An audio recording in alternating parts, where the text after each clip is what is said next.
Hello, this is Jed Brewer with Below the Line Club and Study Groups. Very nice to have you on the call today as we talk about C-stores and the new normal in technology. Those who've been following on our webinar series, we did one about a month or so ago, and we're real thrilled to have study group member Polly Flynn, who helps run the Get-Go/Giant Eagle convenience store chain out of Pennsylvania, as one of our guest speakers. And Polly had mentioned how COVID-19 has really accelerated the movement and embrace of technology in their company. And one of the things that became a strategic initiative for them probably more quickly than what it would have been before is this whole idea of low touch or no touch. And what she challenged her team to do that she shared on the call was to look at everything in our organization, in our stores, et cetera, where there are touch points, and what can we do, creative solution, innovation, to drive those touches out. So that was her strategic challenge for her retail company. And so we're going to follow on that initiative. I'm really pleased to have a few folks on the call today representing two organizations, ROC Associates and ROG Consulting, who both specialize in the technology space. We'll start first with ROC Associates, and then ROG Consulting will follow after that.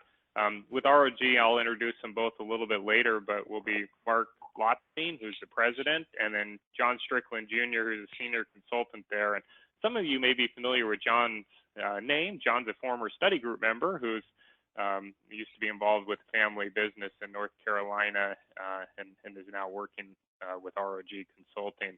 But first, we'll start with ROC Associates and have three people representing them. One is the CEO, Fiona Harris, and Fiona has a full background in retail operations and experience.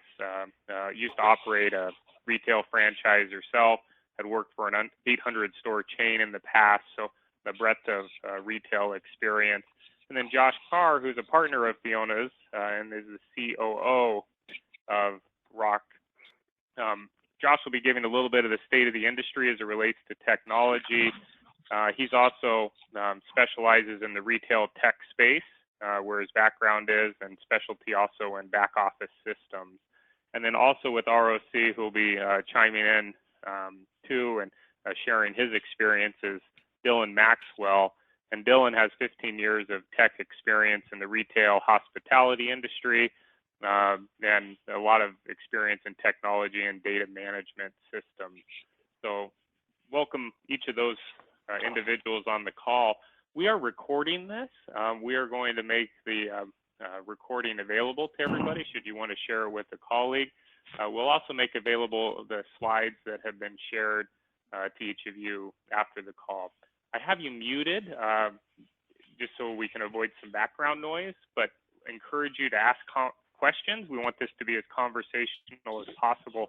In your GoToWebinar framework, there's a dialog box where you can ask questions. I can see those, and I'll relay those on to the respective speakers at the appropriate time as best as possible.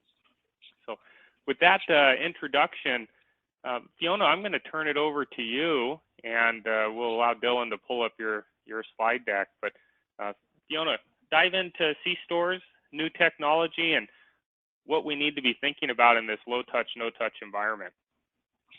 Yeah, thank you, Jed, and certainly appreciate the opportunity to speak with everyone today. What a world we're living in now, and how quickly it changed. You know, we haven't seen this much change. Well, the last 6 months beats the last 6 years. And as the hashtag heard around the world says, we're in this together. Every retailer on the planet was forced to change and adapt to the new world we find ourselves living in.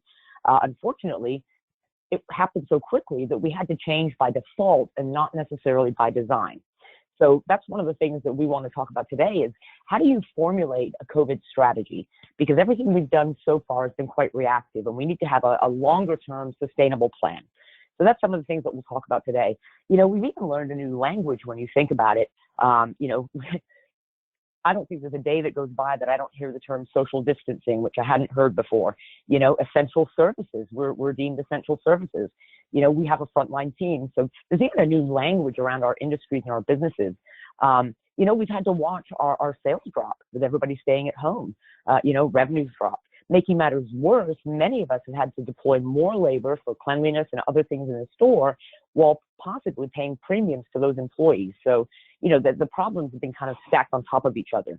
And in a long-term plan, we need to address all of those things. The challenge really is having a long-term plan and not a reactive plan that we've been sort of executing recently with plexiglass and some of those other things.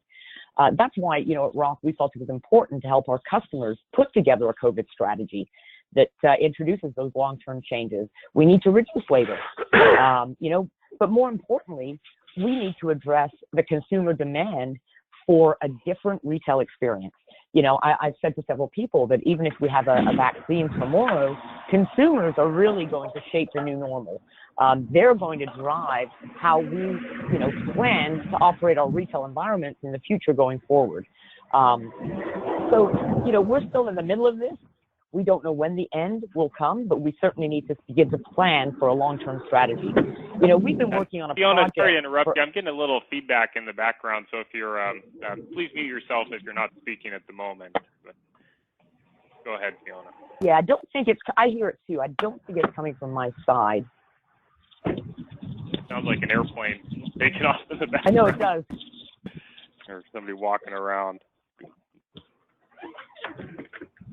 I will keep going, and hopefully it drops a little bit of that noise. But, ROC's been working on a project for over a year now, and during the course of the project, we had an opportunity to evaluate many low-touch, no-touch technologies. Dylan will talk more about that project that we've been working on in detail when he introduces you to the new technology that we've actually evaluated, deployed, and have great success with it. I will now take the time to introduce Josh. As you heard, he's my partner and co-founder of ROC, and he's going to talk to you a little bit more about the state of the industry and this new world that we're living in. Yeah, thanks, Fiona. So hi, everyone. Much of what we're going to talk to you about today are technologies that were already really starting to become relevant even before the pandemic, but they have really exploded into urgency now. So if you were at NACS last year, you may have attended a session that highlighted one of the scan and go options, and at the time that seemed kind of cool and kind of novel, but maybe not revolutionary or even necessary at the time. But I don't have to tell you that with all the changes in customer expectations, as we're adapting to living in the world with COVID-19, something like Scan and Go takes on a new importance. So we'll be diving into some technologies and operational changes that you can make that will meet those new expectations. But I wanted to just take a moment to go over some of the broad strokes that we're seeing in the industry. So first of all, we're seeing e-commerce revenues are up 129% since January. Spending on meal delivery is up 70%. Fiona was actually telling me earlier today, she's a big user of Instacart for grocery delivery, and used to be able to get products delivered within a couple hours, and now we're looking at 5+ day lead times. So I mean, that just goes to show that people really are moving to these e-commerce platforms in droves. Consumers have also moved to using contactless payments in ever-increasing numbers. Over half of them are reporting now that they use contactless. And kind of along those lines, people are using cash less often, so as to avoid touching one more thing. So cash transactions have dropped from 21% to 14%. We're also seeing some big changes in store operations as customers are hyper aware of all these touch points. And they really want to see retailers making efforts to reduce those touch points. And then the ones that are unavoidable, they want to see that they're being cleaned very regularly, that they're sanitary. According to a recent survey that I found, 60% of consumers in the US say that they're too frightened to shop for groceries. 73% say that they're shopping for groceries less often than they used to before the pandemic. And 37% state that cleanliness is the primary driver for their brand preference. So we're seeing retailers take a reactive approach to that data, and they're really doing some things like social distancing floor signs and putting up plexiglass, Fiona mentioned earlier. There's gallons of hand sanitizer when you walk in the door and around every corner. Just this last weekend, actually, I was in a convenience store and saw kind of a level of cleaning that I hadn't seen before, where they were actually wiping down the counter and the pin pad after every single customer. So it was, making things very clean, which was nice, but it really was slowing things down, taking extra labor, et cetera. There's doing things like that are at no small cost, both in terms of labor, additional cleaning supplies, not to mention additional marketing that companies are putting out to really communicate to their customers that they're doing a good job of keeping the store clean. But we don't see this as a long-term sustainable model. So that's why we want to focus today on the proactive steps that you can take for the long term. In terms of revenues, we've seen a peak drop in fuel of 41% down back in late March, and it's slowly rebounding since then. In-store sales, we saw a peak drop of about 30% down, and while that is also slowly rebounding, it remains unclear right now if that trend is going to continue. 66% of Americans believe that working from home is the new normal. So, it really remains to be seen. What is that going to look like long term in terms of visits to the C-store? We've also seen in the news that a second wave could occur potentially in the fall. Hotspots can pop up if people lower their guard and begin leaving homes. So really things are a little bit uncertain out there, and so we want to really focus today on the steps that you can take in a proactive measure to plan for that long term and be prepared to weather the storm, no matter how long it takes. So costly reactive steps should be replaced with strategic investments.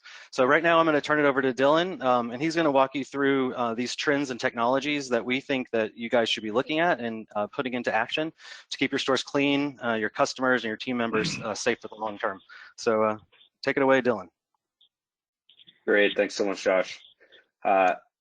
So before I jump in, I just want to say thank you to everyone on the call. We're working on some really cool stuff that I think you'll also be super excited to hear about.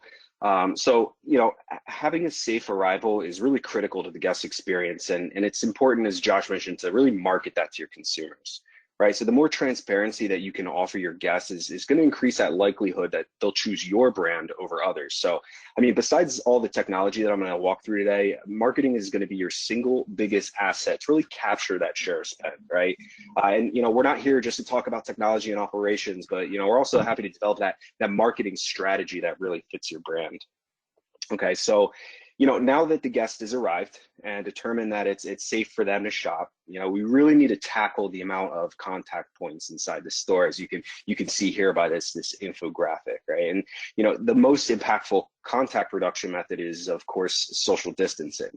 And certainly we can tell you how to maximize your space and adjust your operations to handle the new paradigm, but it's highly likely that you've already done that and you don't need us to kind of tell you how to do that, right? So the biggest problem with social distancing, though, is really that perception of longer lines, right? So when people come to the store, they see these the social distancing creating these super long lines, and it might not be that the lines are really that much longer. It's just that's what it looks like, right? And while you can't really maximize, you can't get more space out of your existing floor plan, right? And all of these contact points really still exist. So what I want to try to do is talk about, how do we reduce some of these contact points, and really how do we offer your guests those new ways to shop and pay? And so as we kind of get into this, I want to show you a bunch of different technologies and really relate to you what their impact is, and then of course what that investment is, because as Josh really was mentioning, you want to make these strategic investments moving forward. You don't want to invest in all these temperature control monitors if maybe there's a vaccine that comes out tomorrow, right? And you made this investment in something you might not need any longer, right? So I just want to caveat these slides by just saying, like, you're going to decide the impact to your business. We're going to help you ideate and execute, but these segmentations are really work that we've done with other clients. So we really want to work with you and prioritize and assess what that impact is. And more importantly, I think consumer perception of this pandemic is really varied across geographies. Some folks might not, necessarily need to take it as seriously, while others, might don full gear and face masks and gloves and the whole gamut, right? So, again, some of these might not apply to you, but we want to go through that consumer journey mapping just to make sure, because you guys know your customers best, right? So the first thing I do want to talk about that really is that low cost investment, but is going to be very high impact, especially during the pandemic, of course, is this antimicrobial coatings, right? And this technology isn't new. It's actually been around since the 70s. But it hasn't really been used recently until they were really able to take this technology and make it last for up to 1 year. So they added that sort of longevity component to it. And so this technology is really cool. They basically took a page from the nature playbook, right? And they modeled this solution after a dragonfly's wings. So the dragonfly actually has these microscopic swords all over their wings so that debris and even bacteria and viruses can't adhere to them.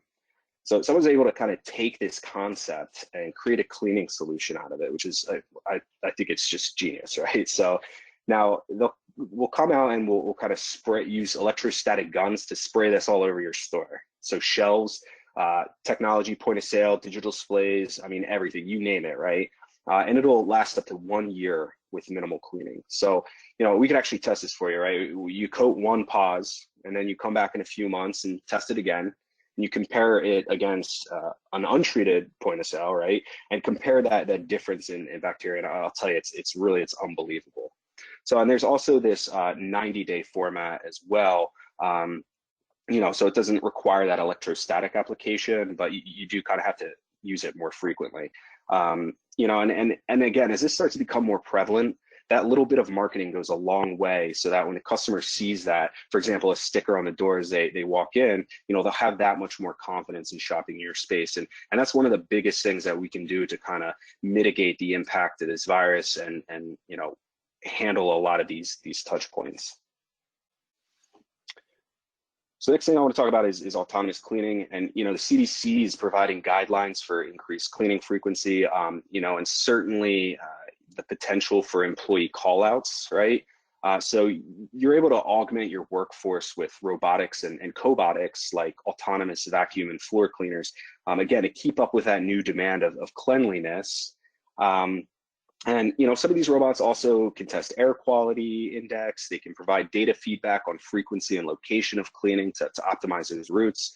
And again, as always, just providing those visual cues to the consumer so that they feel safe and secure in your environment. So Josh talked a little bit about making strategic long-term investments, and I know this one, again, might not be applicable to everyone, but certainly if your business is in close proximity to healthcare, or maybe there are some healthcare partnerships out there, this might become a little bit more important. So instead of having an employee stand at the entrance to your store and take the temperature of everyone who comes in, which, by the way, could be a huge HIPAA violation, right? Instead, we can use kiosk technology to kind of do that automatically and alert your staff if there's any issues. We can also ensure, using computer vision, just ensure that people are wearing masks and of course, provide that hand sanitizer automatically.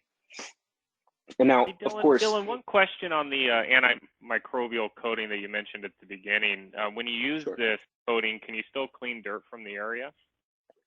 Yeah, of course. And they do recommend that. I mean, there's really, it's not as necessary because, again, nothing really adheres to that space. But it's really more about the perception too. If people are coming into this store and they're like, man, I never see these guys clean, what's up? Like that could have a potential impact. So of course, they do recommend that you do clean, but it's just soap and water. But in fact, you really don't even need the soap. You could just wipe everything away with water because it doesn't actually adhere. Got it. Thank you. Cool.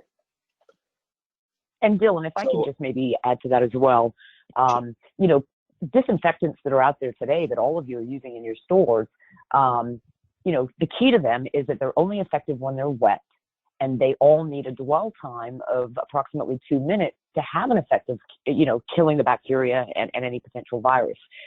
Where this spray, and it is EPA approved, by the way, it adheres to the surfaces. It can't be wiped away. It even gets into nooks and crannies and crevices. And as Dylan said, it really just requires water. But even if you use a disinfectant, it doesn't remove that coating. So that coating is there for a year.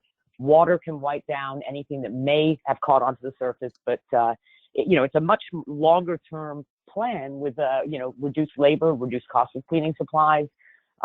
So there's something to be said for, again, having that long-term strategy and where do you invest and how do you meet that new consumer's demand for cleanliness. And we were very, very happy when we found this antimicrobial. It's really, I almost say, quite ingenious.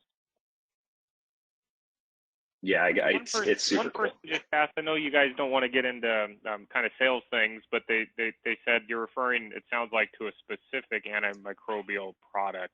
Can you just mention what that is and how you find out more information about it? Yeah, certainly. So we partnered with the company. I learned about it through one of my customers.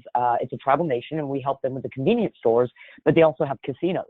And they introduced us to this company because they're out doing casinos because slot machines are such high touch. You can certainly reach out to us and we can put you in touch. We have a partnership with them, and they have guaranteed that ROC will get the best prices on the solution. It takes about 2 hours to apply it. They'll apply it in the middle of the night.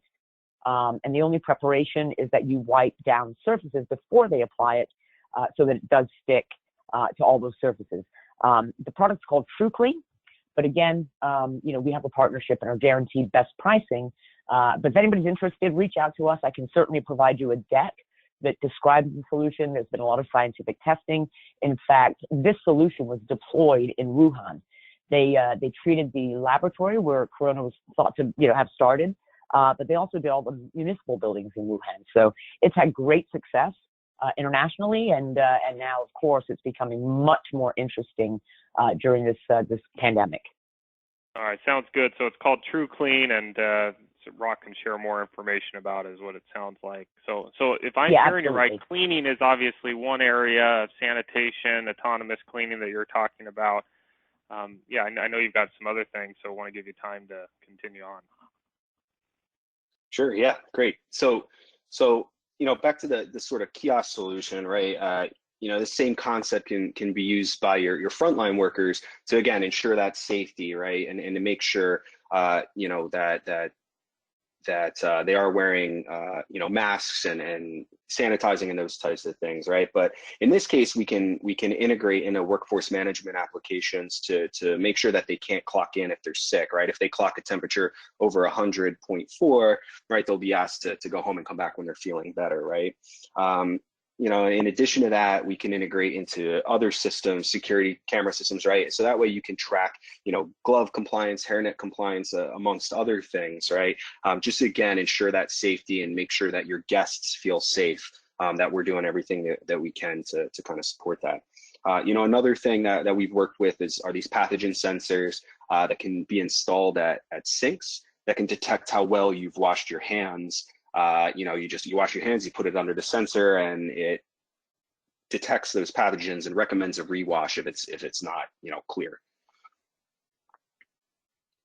So the next thing I want to talk about is IoT sensors, and again, this is a really cheap way. So you're basically taking these electronic devices and embedding them in non-technical devices, so that way you get that constant feedback. I mean, instead of having labor where you're just constantly sending somebody to the bathroom to check the bathrooms, right? Check the soap dispenser, check the paper towels, those types of things. You can really kind of automate this process and ensure that it gets done.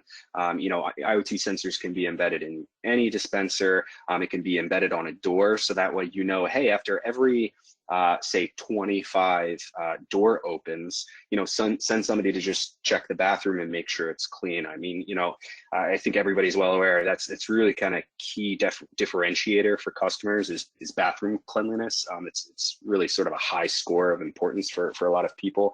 So just making sure that you're being a little bit more tactical with this process, and cheap IoT sensors can really enable that very quickly. And another application that we've actually used, and I think this is kind of cool, is we've attached them to cooler doors. So and again, I'll talk about the project that Fiona had referenced that we've been working about a year on.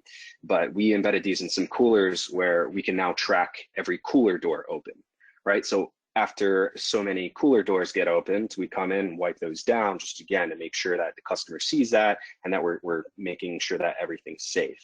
And further, the kind of added benefit here is we're tracking the temperature of the cooler as well. So if the cooler falls below 40 degrees, we're able to capture that in real time and go and take all the product out and store it in another cooler, so that way you don't get that product waste, right? So if it falls below 40 degrees, it gives you that temperature alert, and you can save that product. And that's actually happened to us, right? We were able to save about 10 grand worth of product because we got that alert and moved the product in time where we didn't have to waste everything. So and also, Delvin, you might want to comment on the when we do get an alarm of a drop in temperature, that the doors actually lock.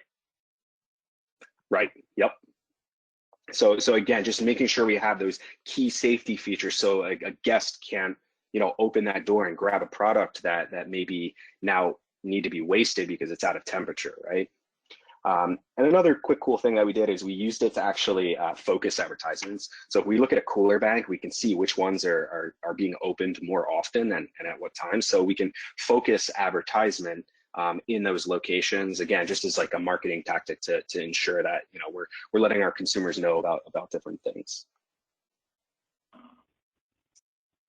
So the next few things I want to talk about, they're really kind of all encompassing. It's click and collect, curbside pickup, some robotics stuff, delivery. They're really kind of all part of this concept of click and collect, right?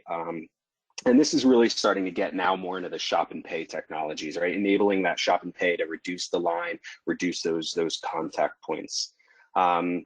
So, the predominant technology here is really going to be temperature controlled food lockers, where the customer is going to order from their mobile device, go to that food locker, scan their QR code on that kiosk, and then grab their food from the appropriate locker. And, a lot of people have kind of seen that.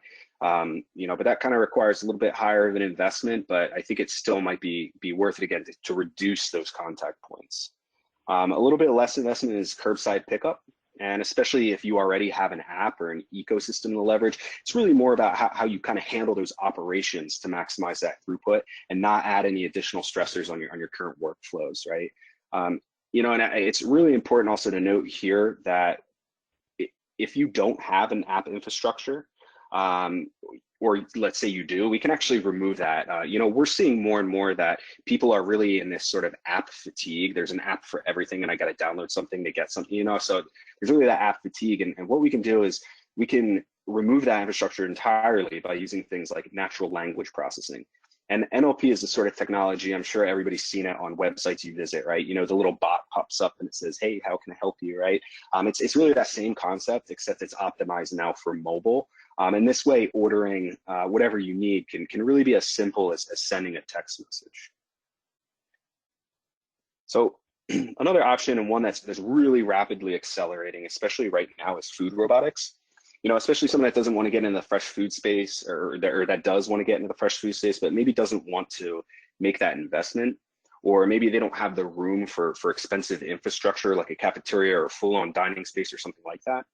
Food robotics is really the way to go here. So, we've worked with concepts like pizza, ramen, salad, grain bowls, burger, coffee, and of course, ice cream, right? That can provide that differentiated experience for your guests and operate 24/7, again, without that really expensive labor model and infrastructure. And finally, of course, pre-order delivery.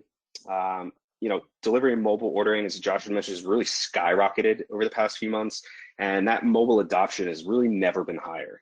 So people who've traditionally never used mobile or digital experiences are really seeing that value and potential, and it's becoming an important tool now, not just for accessibility, but also for their safety. So MasterCard put out that statistic that 50% of shoppers are now using their mobile wallet. So, and it's highly likely that adoption rate will continue to increase. And as you guys think about and define your mobile strategy, we can really help you to understand those complexities of delivery aggregators and the gig economy, but also what's that impact to your operations. And if you install a platform that supports the myriad delivery options, but now your kitchen can't handle that throughput, that's really going to impact the consumer experience and ultimately that guest loyalty. So it's critical that you think about those types of things. And one of the things that we've really seen with delivery is, as the demand shifts to e-commerce food ordering, Ghost kitchens are really going to start to take place of traditional storefronts. So, I mean, I'll give you this anecdote, right? Like when I order my favorite pizza from Grubhub, I don't actually know if it's coming from the place that I ordered, or if it's actually coming from a ghost kitchen that might also share prep and resources with my favorite burger or Mexican joint, right? I mean, so that's really the concept of ghost kitchen here is that they share a central commissary, food preparation, and of course, most importantly, that delivery mechanism. So you don't really have that on-premise. You don't need that on-premise capability. You just really need that branding. So now, of course, as Director of Emerging Technology, I would definitely be remiss if I didn't talk about robotics and cobotics.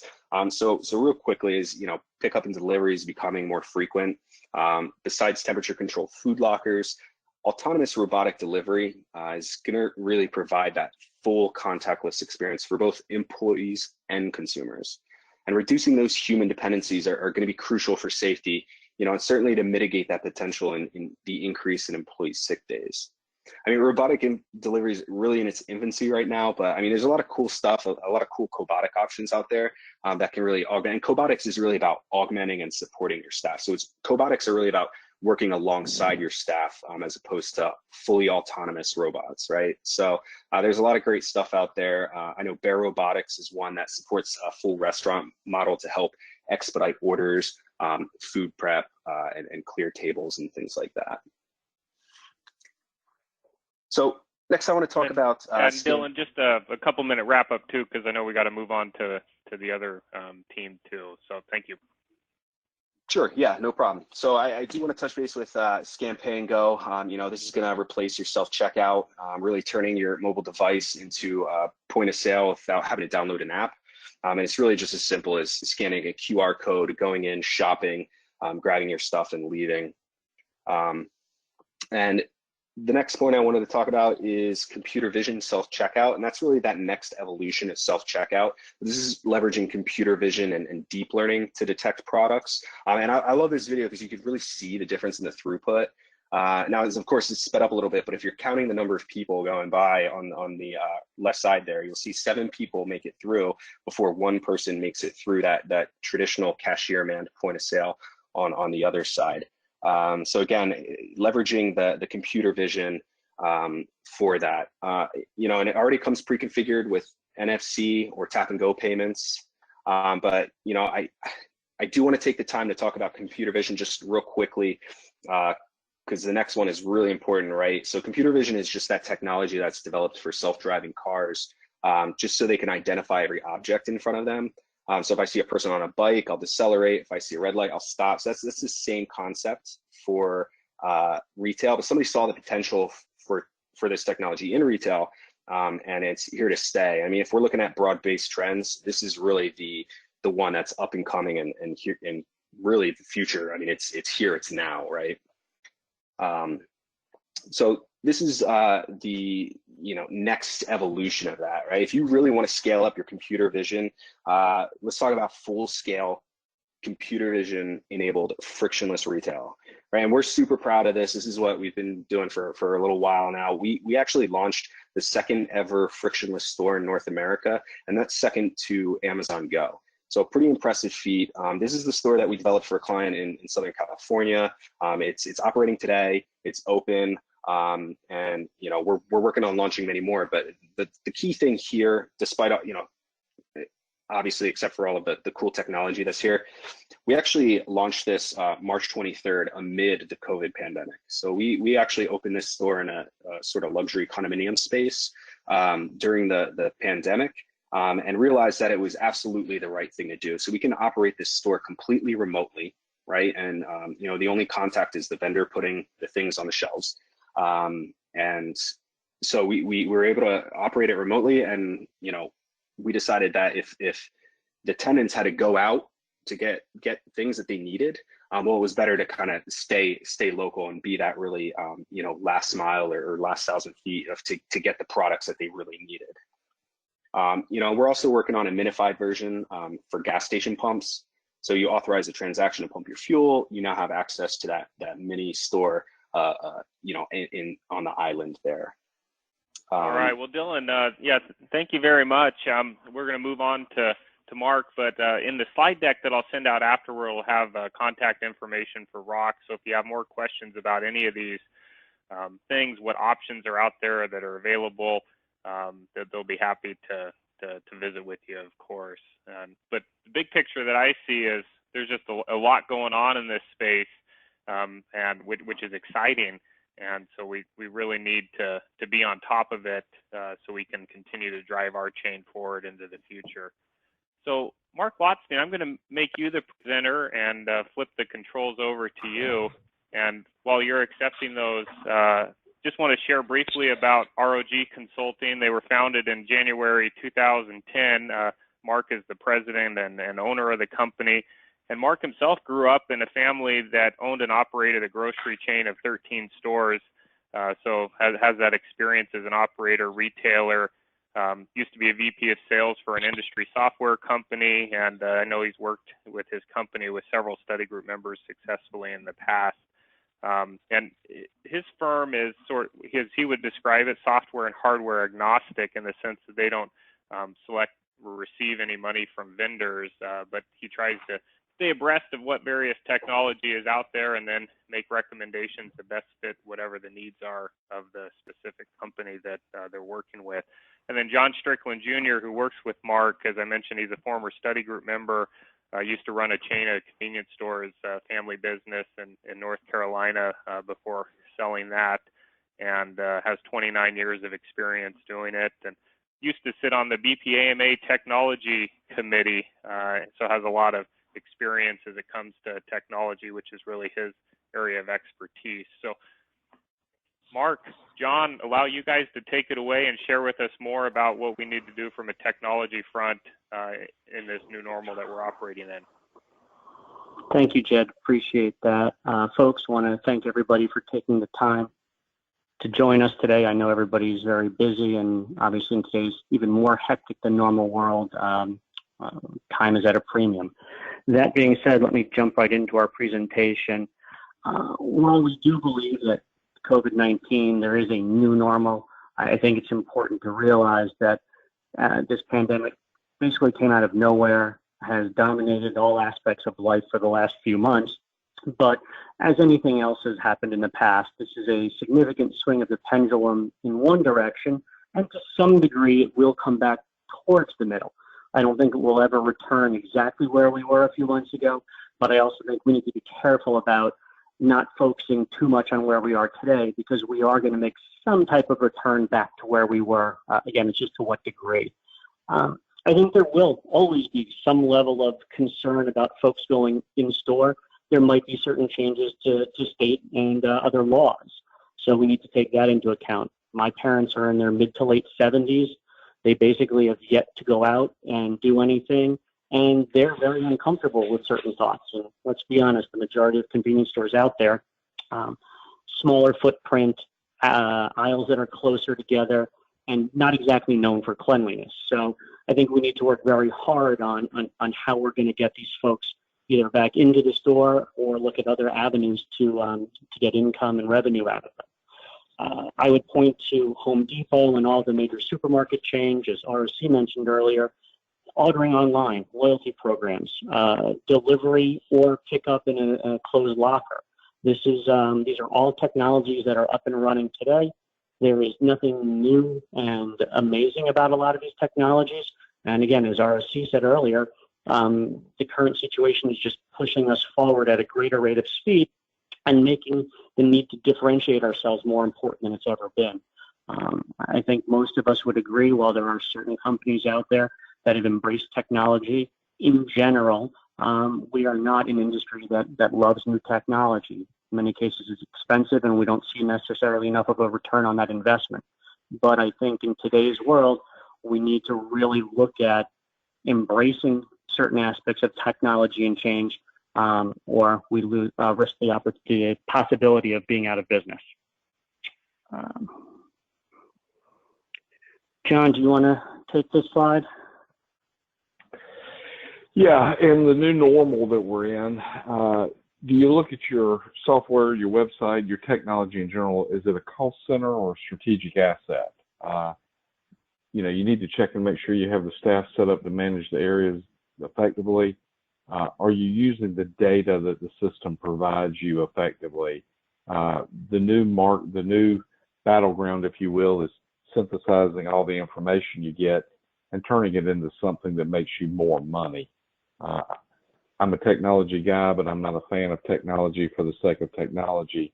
But one thing I will stress, you need to review with your software vendor, website provider, loyalty company on a consistent basis, a couple of times a year. Just make sure that the data that you're seeing is good data. You could be making some good decisions based on some really bad information, which lead to very poor results.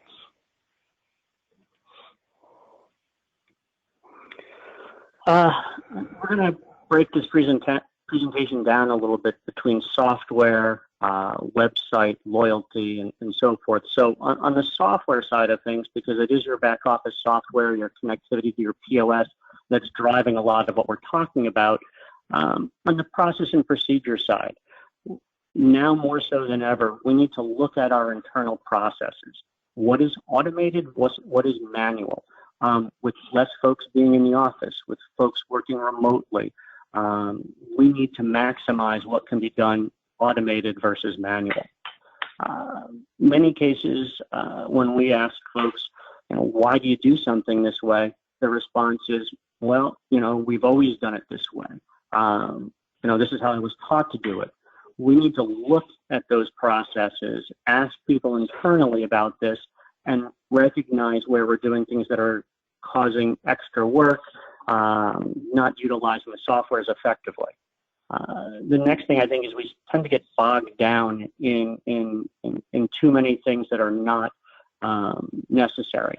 Looking at cash over short as an example every day, if it's not outside of a certain tolerance, why are we taking the time to look at why somebody's off by $1.50? Obviously it's important, but we need to, we don't chase pennies by spending dollars. So we really need to work on managing by exception, which again, with the proper software and the proper configuration can be done. At the end of the day, while we might be incurring additional labor expenses for certain aspects of the business, we need to see an ROI on them. We need to also be looking at where we can reduce labor expenses. There again are many paper processes in many offices. There's many redundancies. And again, proper configuration and utilization of software, folks that know how to use it effectively can, in actuality, reduce our labor expenses. Mark, how do you get your team up to speed on using your software most effectively? I think everybody would nod their head and say, we only use a fraction of our system's capability. Jed, I'm happy you asked that question. Sorry, I don't mean to. That was just the perfect setup. So here we go. I'm here to serve. John, you want to just lob that one up there for me? I appreciate it. Go ahead, John. The first thing you got to do is sit down and see, is it giving you what you want, or can it give you what you want? So did you purchase all the modules? And software vendors seem to have a module for everything. You don't necessarily need it all, but what is important to you? Did the people receive the appropriate training by the software vendor and how to use it? What we see time and time again is initially when the software was purchased, whoever vendor it was comes in, trains everybody, and through attrition and turnover, the trainer is no longer there, and the person that's using the software is trained by the previous person. So it's kind of like a copy of a copy of a copy of a tape. The quality just degrades after a while. How long ago were the staff trained on the new modules if you've implemented anything new in the past 6 months to a year? And lastly, you got to sit down and engage with the software vendors. They want to work with you. And to further that, has your business changed? Are you doing something differently? Is there something you need from a module that you don't have? Is there a new module that's going to be released that you could use? It's just a very holistic process, but at the end of the day, you sit down and look at what you need and what you can produce. And if you can't get it, you find a way to go get it from the vendor or redo some things internally. I would just throw in there that This is not a once every 3 or 4 or 5 years conversation. This is at least a once a year conversation. Again, there are always new opportunities out there. There's always changes that are going on, and too often people become sedentary and complacent. And this is something that needs to be looked at on a pretty regular basis. Here's some specific questions for different functional areas within the company. I think reaching out to the IT staff. When did we purchase the software package? When was it last upgraded? On a regular basis, we hear from folks, well, they haven't upgraded for a year, 2 years, 3 years, either because what they have works and they don't think that they need something more, or because the last time they implemented software or did an upgrade of their software, it was a painful experience and they don't want to go through that again. It also ties into not just the back office software, but the POSs at the stores themselves. What POS are you using? What version of software? Is it the newest? Is all the POSs on the same version? Many times, whether it's through acquisition or slow change out of equipment, this can cause problems. On the wholesale staff side of things, again, what exactly are we using the software for? What's being done manually? What's the software being used for? And is there a disconnect there? And back to the training question, I don't think we can stress this enough. It happens all the time. People were trained once years ago. They've never been trained on newer modules or newer functionality, or that person was gone 7 years ago and you're now in your third person in that position. Specifically on the retail side of things, talking to the price book manager, talking to the DMs, and so forth. Again, who was trained on the software, both at the manager store level as well as the office staff? Are you attending user conferences to see what other folks are doing with the software? Because maybe there's somebody out there who's using the software in a way you never thought of that would be incredibly helpful to you. Maybe there's some ability to utilize reports that somebody else has created. You also, again, want to find out what are the functions the software is being used for and compare that to all of the functionality and services you need. And the last thing I think that's pretty fundamental here is the price book. In many cases, price books were created 10, 20 years ago. You now have 50,000 items in it. You've got poor descriptions. You've got all type of conflicting information. So either cleaning up or creating a new price book can be a significant way to improve things for you. John, I'm going to let you jump in here. I'll speak specifically to the price book thing. We went through that process on several occasions, and where we landed is we started getting our product and information in the price book validated internally, and we got so good at it, we started holding quarterly vendor meetings, and all of a sudden our data and the vendor data didn't match up. And what we learned very quickly is our data was so much better than what the vendors' data showed, because vendors really only show you deliveries. We're dealing in sales, and we found out we were becoming a warehouse for several vendors who I won't mention, but it gets very expensive if you don't have control of your price book. Another example I'll give you, we detected a leak in a tank from our reporting and technology. It did not come from the tank monitor. It actually came from the financial reports that we produced monthly by store, and we were able to determine the gross profit margin was down on fuel, even though it shouldn't be. And we found the leak before it became a problem, but it was so minute, even the tank monitor couldn't pick it up. So well-designed technology implemented correctly gives you a lot of good information. So I'll move on. Go ahead. Before we jump into this new slide, I just want to say, so that was the software component, and done as quickly as we possibly could, but yet giving you some useful information. That's core stuff. There's not a ton of new things there. That's reiterating stuff that hopefully a lot of you know about, or if not, you've been thinking about. Now we're going to move into stuff that's a little bit newer, and what we want to talk about with the coronavirus and just the overall change in demographics of of utilization. I mean, and John, I'm going to let you jump in here. Okay, I'm a Gen Xer. I'm 51. Basically, I'm a credit card guy, but I like touchless payment. But we do, in this age group, 41 to 55, we kind of grew up with technology. We know how to use it. And so some of this is not bothering us with the COVID and how we're having to pivot a little bit, not only as a retailer, but as a consumer. For the Gen Y group, the 26 to 40-year-olds, they just don't carry cash. Everything they do is with their phone or online, very technology driven, and they want it, and they want it right now. So they will spend the time doing a little research to make sure your location or your chain has exactly what they're looking for. The beauty of that is once you prove to them consistently that you have what they're looking for, they will become repeat shoppers, but only if you offer the technology-focused payment methodology, et cetera, mobile app, ways to check their points online. If you've got a loyalty program, that really keeps them coming back. So it's not just for that group good enough to have the product in stock. And then the Generation Z group, which I will tell you is my daughters, ages 15 and 18, they have disposable income, but they have no employment. So most are young, they're in school, they're either in college or just getting ready to get their first jobs. And while they're extremely technology driven, they don't particularly like going out to shop, but when they do, they want to make sure it's a one-trip shop. Their time compressed, they have places to go, and you have to build in everything for the Gen X and Gen Y group to satisfy the Generation Z group to retain their business on a consistent basis.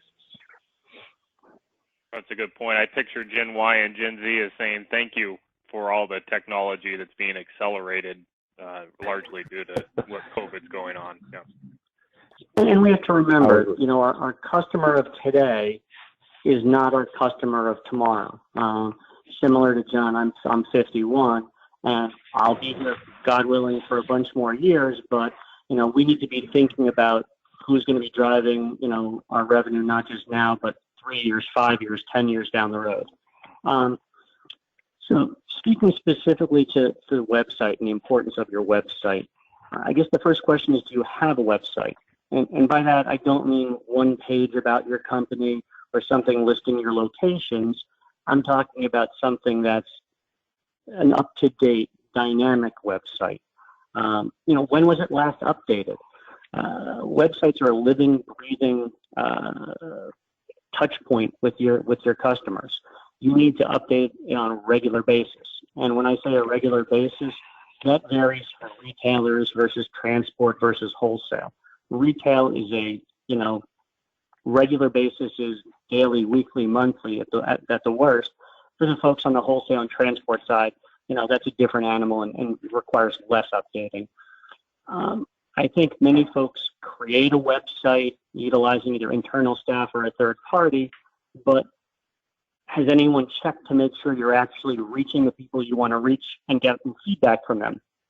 Whether it's asking your sons and daughters, reaching out to, you know, folks that come into the store, or utilizing something like a Survey Monkey and doing some basic, inexpensive research that way, you can really get some actionable information, because you might have what you believe is a great website, but if other folks don't think that, it was a waste of time and money. Folks sometimes utilize it just to say, who are we? About us? What services do we offer? That's not engaging folks. It needs to be a marketing tool. It needs to be something that drives some level of interest. And in the majority of cases, it's something that's tying into a loyalty program. And that's where I'd say, is it an interactive portal? Why would someone want to come look at your website? If there isn't some type of interactivity, if they're not going to get something from it, I don't see a lot of reason why someone's going to say, oh, let me go look at XYZ convenience store's website. I think that's a good point, Mark, because what I heard ROC say earlier in the call was that marketing is the single biggest strategy. We're doing all this stuff, but if we're doing it all and we're not letting people know that we're doing it all or how it's benefiting them, it can kind of get lost in translation or not be as effective. So I appreciate you saying that about the website. Thank you. John? Yeah, I'll take us into loyalty now. Just a little quick background. We started a interactive live online real-time loyalty program in 2007, and we wound up with over 75,000 active members, meaning they made a purchase 3 times or more a month, and the data was phenomenal. It is, in my opinion, where the new battleground is to win in the convenience store channel. If you have a loyalty program, that's the first question. You know, do you even have one? The days of punch cards are over. Nobody carries those anymore. Nobody carries a wallet anymore. How up to date is your program if you have one? Is it basic, just buy a couple of cups of coffee, get one free, or is it living and breathing or dynamic every day, something changing? Is your program processing data real time or daily? We went real time. We learned a lot because we could watch day part flow of items. Do you manage it as a company, or do you use a third party to manage it? And depending on the size and scope of your company, really depends on which way you go. Then you get into how effective is your loyalty program? What is it doing for you? How are you measuring the results? Is it just increased traffic? We got to the point where we were generating an individual P&L on every customer, and we were trading that customer up in purchase dollars, thereby more gross profit margin, and we could determine how profitable a customer was to us. And we assigned 4 levels, and if you were a top level customer, you got a lot of love from us. Does your program have its own P&L? That's a little bit separate from the individual P&L for the customer, but you really need to make it its own profit and loss center and figure out if you're making money with it. And one thing we learned the hard way, we took our customer base and loyalty and turned it into potential applicants for our stores. And our theory was they're in our stores 2 or 3 times a day. They might as well work here. And we wound up getting about 23% of our labor or new employees were existing loyalty customers. What better way to sell your loyalty program than to hire somebody that's a frequent user of your loyalty program? So loyalty done well makes you money to the bottom line. John, what kind of measures should you target? You said you created a P&L for each customer, but how do you define a successful loyalty program? All of us have loyalty programs, and most of us are probably like, I've got one. I don't know how excited I am about it. Yeah, good question, Jed, and thank you. We just started looking at analyzing the behavior overall, and then we drilled it down into individual store, and then we started taking brackets of how much was purchased by certain customers on a daily, weekly, and monthly basis. And we came up with 4 different tiers of customer, and obviously the higher the tier, the more inside dollars they spent. But what we would do is incentivize them to purchase like products. Example, we work with several vendors and learned that Pepsi is very interested in getting somebody that drinks Coke to transition over to Pepsi, and they would pay for that, and they would pay for that customer acquisition. So you learn what, if you're scanning and it's integrated into your loyalty program, you can determine the net revenue or net profit of each individual customer that's in your program. One of the features we really liked is when someone dropped out of their normal purchase behavior, because customers are definitely, they have certain behavior they exhibit on a daily, weekly basis. If you dropped out of our system and didn't make a purchase for 2 or 3 days when you should have, we were on the phone calling you to see if you were okay.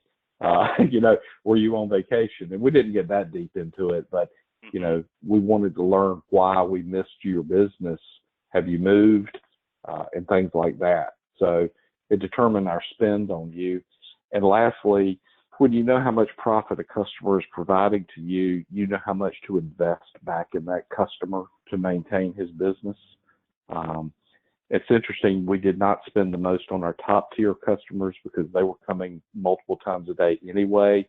It was the bottom 2 brackets of occasional users that we were spending money on, trying to acquire their business on a more frequent basis. and working with the vendors to trade them into different products with a little bit higher margin. And the strategy was very successful. Hey, John. Thank you, John. I know you guys just got we got a couple minutes left here, and I'm going to go real quick. I'm not even going to. I think we can skip on those slides, and I'll show them to everybody. But John, one quick question, because I just want to have people to know: how many stores did you guys have? We ran 14 stores. And the reason I asked that is I didn't want people out there to think, oh, John must have had 200 stores. Somebody with 15 stores was able to do everything he just said cost effectively and making more money out of it. So, if anybody was shaking their head saying, I've only got 10 stores or 20 stores or 30 stores, there's no way I can do this, that's not the case.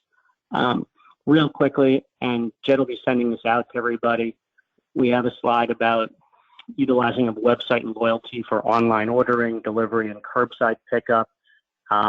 We also have a slide with regarding drive-through. I don't want to, go over our time. What are the big issues on curbside? Just briefly, I know in delivery, people are really looking at that hard now in light of COVID. What advice do you have for people? I'll take that. Go ahead, John. I'll take that one, Mark. My advice to people is do it. I'm a customer like y'all are. I'm experiencing it, and in the current scenario, people like the product being brought out to them. It comes with extra labor, potential issues on a slip and fall by an employee, et cetera, but bring the store out to the customer rather than forcing the customer into an environment that they don't feel comfortable potentially going into. And then on delivery, I'm just curious, I know there's two sort of models. One is the do-it-yourself model. An example of a company would be room delivery, and then another is outsource it to a third party like an Uber Eats or a DoorDash. What are your thoughts on those various alternatives? I think it's very few folks who have the ability to do it themselves, whether it's from a control standpoint, from a cost justification standpoint. I mean, that's fairly minimal. And I also don't necessarily think that a DoorDash or an Uber Eats or anything, sometimes those aren't effective as well. It really is based on where are you located. Are you next to a college campus? God bless, that's probably going to work real well for you. Are you in a high income area with a dense population? Again, that's probably going to work for you.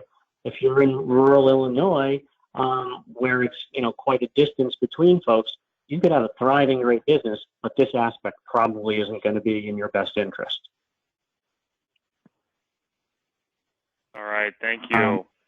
Yeah, let me say this, folks. Between a combination of the amount of time available and the vast differences in how all of your businesses are structured, what we tried to do is hit some high-level talking points. Part of our program with the local line and study groups is we're happy to have a no-cost, no-commitment conversation with anybody. So if there is questions you have or additional information you're looking for, we'd be happy to speak to anybody one-to-one. Again, no cost, no commitment, just trying to, if nothing else, points in the right direction. Appreciate everybody's time very much today. Yeah, well, thank you both companies for being on, ROC and also ROG. I hope this was able to get your thoughts stirring on some of the new things coming our way, whether it be delivery, whether it be robotics, or even cleaning solutions that are available out there. This technology is changing all the time, and it's important to stay up to speed. And ROC and ROG are two experts in what's available. So as Mark and I know Fiona said, I know they'd be happy to visit with anybody. I'll send out these slides and the rebroadcast to folks, as well as contact information for these firms should you want to follow up with them. Appreciate your time and welcome your feedback on the call. Take care, everybody, and stay safe. Goodbye. Thank you, Jed. Thank you, folks. That's it. Thank you.